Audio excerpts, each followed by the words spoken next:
Deuxième partie pour améliorer votre son et audio en montage. Aujourd'hui, c'est la compression qu'on va voir en détail.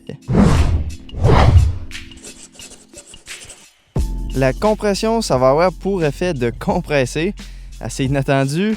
En gros, il descendra le volume des sons ou compressera ceux qui sont au-dessus d'une limite que vous pourrez définir. Donc, les sons qui vont être au-dessus de cette limite vont être compressés.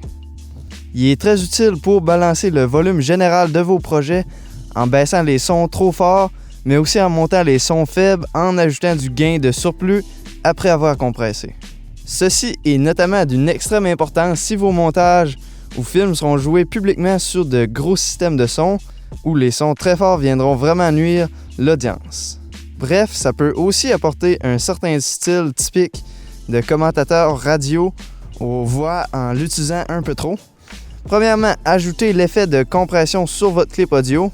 Dans Premiere Pro, c'est l'effet Dynamics.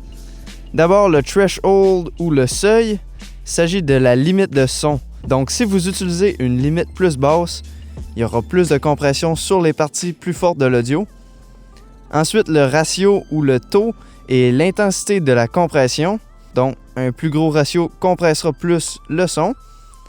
Ces deux réglages, surtout le seuil, sont les principales que vous devrez modifier et utiliser pour obtenir une compression personnalisée à vos clips audio.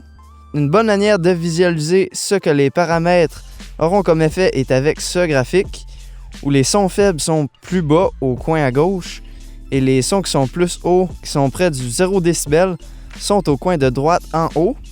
Votre seuil sera donc déplacé sur la ligne et vous pourrez ensuite augmenter ou diminuer le taux pour appliquer plus ou moins de compression.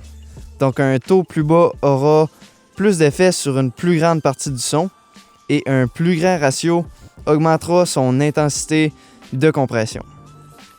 Ensuite, vous aurez la vitesse d'attaque et de libération, ou la vitesse à laquelle l'effet s'applique et se désapplique, si c'est un mot. Une attaque plus courte de moins de 1 milliseconde et ce que je préfère est une libération d'environ 200 millisecondes. Ensuite, étant donné que vous aurez diminué le volume des sons forts, vous pourrez monter le volume du clip audio au complet, étant donné qu'il va être plus loin des 0 décibels, donc ce qui va résulter en un son plus égal, où les sons forts sont moins forts et les sons faibles plus forts. Maintenant, pour la voix, vous pouvez suivre ces mêmes paramètres, mais n'en appliquez pas trop puisque l'effet a quand même des limites avant de devenir simplement trop. Même chose pour tout autre clip, avec modération.